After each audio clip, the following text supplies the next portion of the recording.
তো দিনটি ছিল 28শে মে। তো সেদিনকে ছিল বাকরা ঈদ। ডেটটা শুনে তোমরা বুঝতেই পারছো। আর তোমাদেরকে তো আগের ভিডিওতে আমি সব কিছু শেয়ার করলাম। তো এই ভিডিওতে আমি শেয়ার করতে চলেছি যে বাকরা ঈদের দিন সকালে আমি কি করেছিলাম না করেছিলাম। তো চলো তোমাদের সঙ্গে শেয়ার করা যাক। প্রথমেই আমি ঘুম থেকে উঠে পড়েছিলাম। তো ঘুম থেকে ওঠার পরে যা যা বানাবো আমি, তো সেইগুলোর জন্য সব রেডি করছিলাম। তো প্রথমেই আমি বানাবো হচ্ছে পায়েস। তো পায়েসের জন্য আমি কি নিয়েছি সেটা তোমাদেরকে বলি। পায়েসের জন্য নিয়েছিলাম কাজু বাদাম, আমন্ড, নারকেল কুড়ে নিয়েছিলাম, নারকেল কুচো নিয়েছিলাম, আর তেজপাতা নিয়েছিলাম, এলাচ নিয়েছিলাম, আর চিনি, আর সরু গোবিন্দভোগ চাল, যেটা পায়েসের জন্য যে চালটা নেওয়া হয় সেটা। তো প্রথমেই আমি সব কিছু দিয়ে তারপরে একটু ঘি দিয়ে সব কিছু হালকা করে একটু ভেজে নেব। তারপরে পরিমাণ মতো দুধ অ্যাড করে দিতে হবে। আমি দুধ নিয়েছিলাম, আমুল গোল্ডের দুধ নিয়েছিলাম, 2টো প্যাকেট নিয়ে এসেছিলাম। ওইগুলোতে মনে হয় 1 কিলো করে থাকে হয়তো। তো যাই হোক, তারপরে দিয়ে এগুলো সব দিয়ে দিয়েছি একসঙ্গে, সব কিছু যেগুলো দেখালাম সব একসঙ্গে দিয়ে দিতে হবে। দেওয়ার পরে এবার তোমাদেরকে যেগুলো দেখালাম সেগুলো তো আস্তে আস্তে দিচ্ছি। দেওয়ার পরে এবার তোমাদেরকে আস্তে আস্তে খুন্তি দিয়ে নেড়ে নিতে হবে। নাড়ার পর ওইদিকে তো পায়েসটা মামনি করছে, আমি এদিকে চলে এসেছি ঘুগনির জন্য পেঁয়াজ, টমেটো, শসা, লঙ্কা এইসব কাটতে। তো এইদিকে আগে এই কাজটা সেরে রাখছি, তাহলে একটু তাড়াতাড়ি হয়ে যাবে। তো এবার আমি পায়েসের কাছে চলে এসেছি। আর বাজার থেকে আমি মিষ্টির দোকান থেকে পায়েসে দেওয়ার চাঁচি নিয়ে এসেছিলাম। তো সেটা তারপর লাস্টে মামনি দিয়ে দিল। চাঁচি দিলে আরও খুবই টেস্টি হবে। তো এবার চালটা দুধের সঙ্গে ফুটবে। তো পায়েসে রেডি হয়ে গেছে। এবার আমি চলে এসেছি নবাবী সেমাই বানাতে।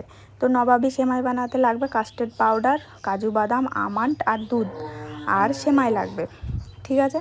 তো এবার আমি পায়েসের কাছে চলে এসেছি। লাস্টে আমি চিনি অ্যাড করব, আগে অ্যাড করব না, তাহলে চালটা সেদ্ধ হবে না। তো এবার আস্তে আস্তে পায়েসটা হবে। ঠিক আছে, সব কিছু একসঙ্গেই দিয়ে দিতে হবে। পায়েস করতে বেশি কিছু খাটনি নেই বা অতটাও কঠিন নয়। সব কিছু একসঙ্গে দিয়ে ঘি দিয়ে আগে ভেজে নিতে হবে।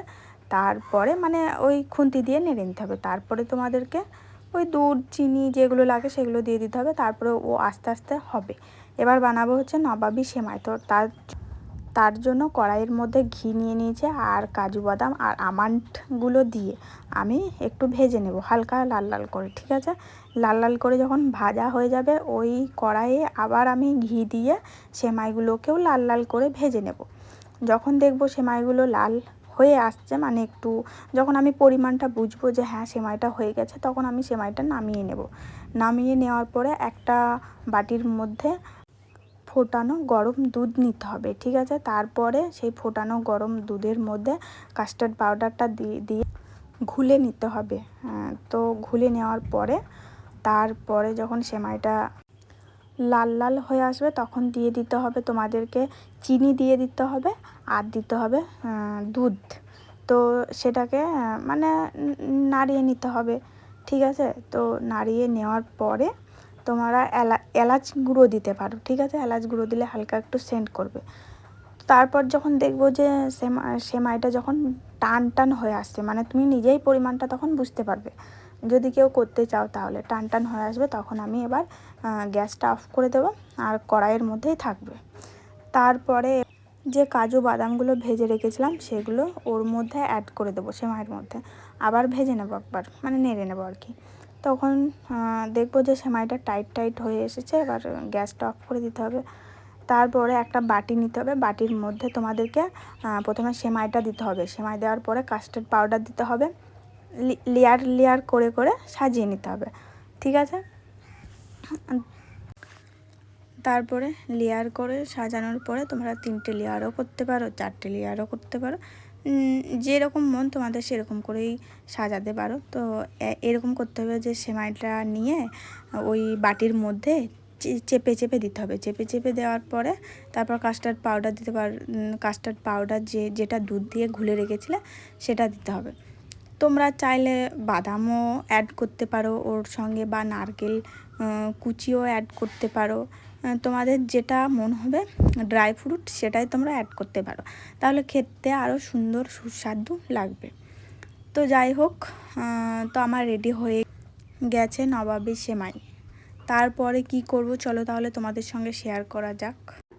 তোমরা আমার ভিডিওটা পুরো দেখতে থাকলে সব কিছুই বুঝতে পারবে, ঠিক আছে? আমার ওই মুখে বলা রেসিপিগুলো তোমাদের দরকার লাগবে না, ভিডিওটা তোমরা পুরো দেখতে থাকো, তাহলে বুঝতে পারবো যে আমি কি কি করছি না করছি বা কী কী দিচ্ছি না দিচ্ছি, তাহলে তোমাদের সুবিধা হবে। যাই হোক, কেমন করে লেয়ার দিয়ে সাজাচ্ছি বা না সাজাচ্ছি, ঠিক আছে, এইগুলো সুবিধা হবে তোমাদের। আর আমি এই জিনিসগুলো মানে এই রেসিপিগুলো যতগুলো রেসিপি আমি দেখি সেগুলো সব রেখে দিই, ভাবি যে না আমি ট্রাই করব, আমি নিজে হাতে বানাবো। তো নিজে হাতে প্রথম বানিয়েছি, মানে অল্প মতোই বানিয়েছিলাম, কিন্তু খেতে খুব সুন্দর হয়েছিল, সবাই নাম করেছে, বাড়ির বড়রা আর কি, যেমন নানা, মামনি, নানি, তো এরা সবাই নাম করেছে। আর এরকম টুকটুক করে রান্না দেখে মানে ট্রাই করতে আমার খুব ভালো লাগে। আর রান্না দেখে যখন সেই জিনিসটা যখন খুবই ভালো হয় তখন তো আরও আমার ভালো লাগে।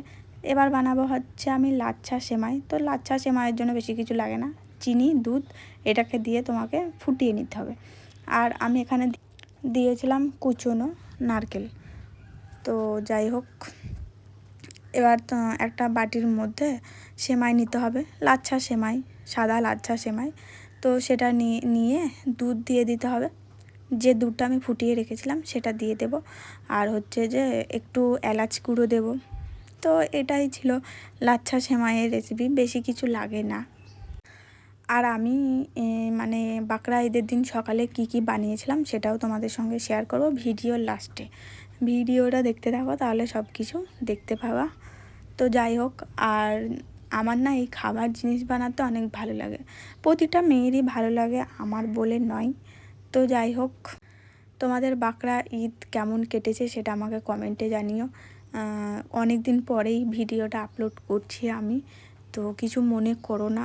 আর অনেক দিন পরেই আমি জিজ্ঞাসা করছি, আমার ভিডিওটা যে দেখছো, যেখান থেকে দেখছো, একটা কমেন্ট করে দিও। আর হচ্ছে যে আমার ভিডিওগুলো কেমন লাগে সেটাও কমেন্টে জানিও। তো যাই হোক, তারপরে আমি বানাবো হচ্ছে এখানে চিকেন কষা। তো চিকেন কষা মানে বানাতে লেগেছি। চিকেন কষার জন্য যা যা লাগে সেগুলো সব আমি রেডি করেছিলাম প্রথমে। মানে এই চিকেন কষাটা আমি নিজেই বানিয়েছি নিজের হাতে, মানে কেউ হেল্প করেনি, কারো কাছে হেল্প নিইনি যে মামনি এসে দেখবে জিনিসটা, বা মামনি আমাকে জিনিসগুলো সব কষিয়ে দিল তারপর আমি বসে বসে নাড়ছি, বা এসব কিছু না, বা মামনি আমাকে মানে যা কিছু হেল্প করবে সে হেল্প আমি নিইনি আমার মামনির কাছ থেকে বা কারোর কাছ থেকে। তো যাই হোক, আমি ভেবেছিলাম যে না আমাকে চিকেন কষা রান্না শিখতে হবে। তো আমি নিজে নিজেই সব কিছু করেছি, মানে চিকেন কষা করতে গেলে যা যা করতে হয় সেগুলো আমি সব নিজেই করেছি। চিকেন কষা রেসিপিটা আমি তোমাদেরকে শেয়ার করলাম না, হচ্ছে যে আমি ফুল ভিডিও ক্লিপ নিতে পারিনি, তো তার জন্য শেয়ার করলাম না। আর হচ্ছে যে শেয়ার করতে পারতাম, তাও আমি করলাম না। পরে যখন আমি আবার চিকেন কষা রান্না করব তো তোমাদের সঙ্গে তখন আমি তুলে ধরবো চিকেন কষা রেসিপিটা, তোমাদের সঙ্গে তখন আমি তুলে ধরবো ভালো করে। তো আমি বানিয়েছিলাম হচ্ছে সেমাই, আর নবাবী সেমাই, লাচ্ছা সেমাই, আর পায়েস, ঘুগনি ছিল, আর চিকেন কষা ছিল, আর চালের আটার রুটি। তো চালের আটার রুটির ক্লিপটাও আমি তোমাদের নিতে পারিনি, তোমাদের সঙ্গে শেয়ার করতে পারলাম না। তো যাই হোক, এইগুলোই সেই ঈদের দিন সকালে করেছিলাম, ঠিক আছে। আর এখানে পেঁয়াজ, লঙ্কা, শসা কুচি রেখেছিলাম ঘুগনির জন্য। আর আমি বানিয়েছিলাম হচ্ছে চিকেন কষা, আর নবাবী সেমাই, আর লাচ্ছা সেমাই। আর মামনি করেছিল পায়েস, আর একটা কি বেশ করেছিল, ওই চালের আটার রুটিটা করেছিল। তো হচ্ছে মানে এই দুটো মামনি বানিয়েছিল নিজে, আর ওই তিনটে আমিই বানিয়েছিলাম। তো রান্নাগুলো কেমন লাগছে দেখে জানিও, মনে হচ্ছে যে না রান্নাগুলো ভালো হয়েছে। তো যাই হোক, তারপরে আমি চলে এসেছিলাম ওইদিকে, রান্নার কাজ সেরে চলে এসেছিলাম রুমের দিকে একটু রুম গোছাতে। সব কিছু তো মোটামুটি রুম গোছানো ছিল। তারপরে হচ্ছে যে ঝাড়ু লাগিয়ে দিলাম, যেসব করতে হয় টুকটাক কাজ সেটা করছিলাম। আর এখানে আমি ফুল নিয়েছিলাম, এই যে ব্যাঙ্গলার গোলাপ, এইগুলো নিয়েছিলাম রুমে সাজাবো বলে। আর নিয়েছিলাম রজনীগন্ধা স্টিক। তোমাদের সঙ্গে রজনীগন্ধা ফুলটাও শেয়ার করব। তারপরে রুমটা সুন্দর করে একটু ক্লিন করে নিয়েছিলাম হালকা, যেমন গাছগুলো একটু ঠিকঠাক করে নিয়েছিলাম। এই যেমন বিছানার চাদরটা একটু সুন্দর করে ঝেড়ে নিয়েছিলাম। তো এইটুকুই করেছিলাম, আর বাকি তো আগে থেকে সব রেডি করে রেখে দিয়েছিলাম, যাতে সকালে অত ব্যস্ত যেন না হয়ে পড়ি আমি। এদিকে রান্না আছে, সবই আছে, তো সেই জন্য আগে থেকে একটু গুছিয়ে রেখেছিলাম, তাহলে কাজটা একটু এগিয়ে থাকবে, তাহলে সব দিকেই ম্যানেজ হয়ে যাবে, আমাকে অত তাড়াহুড়ো করে কিছু করতে হবে না। তো ফাইনালি রুম সাজানো হয়ে গেছে। তো ফাইনাল রুমের লুকটা ঠিক এইরকম এসেছে। তো যাই হোক, এবার আমি যে ফুলের গাজরাটা বানিয়েছিলাম, মানে হাতের গাজরাটা, তো সেটা হচ্ছে এটা। সব সময় তো রেড গোলাপ নিই, তো ভাবলাম এবার একটু লাইট পিঙ্কের মধ্যে গোলাপ নিয়ে করা যাক। আর গোলাপগুলো একদম ভালোও ছিল না, অনেক দিনকার গোলাপ ছিল, তাও ওই কাজ চালানোর জন্য ওই গোলাপটাই আমাকে নিতে হয়েছে। যেহেতু আমাদের সালারের মধ্যে একটাই ফুলের দোকান ছিল, ওরাই শুধু বানিয়ে দেয়। এখন একটা নতুন হয়েছে পাশে, একটু আগে সামনে। তো যাই হোক, ওরা বানায় নাকি আমি সেটা বলতে পারছি না। কখনো যদি যাই, তো ওরা যদি বানায়, তো আমি আমার ভিডিওতে বলবো তোমাদের। তারপরে আমি লাস্টে ব্রাশ করছি, ঠিক আছে? ঘুম থেকে উঠে আমি ব্রাশ করিনি, সময় পাইনি। এবার ব্রাশ করে স্নান করে তারপর রেডি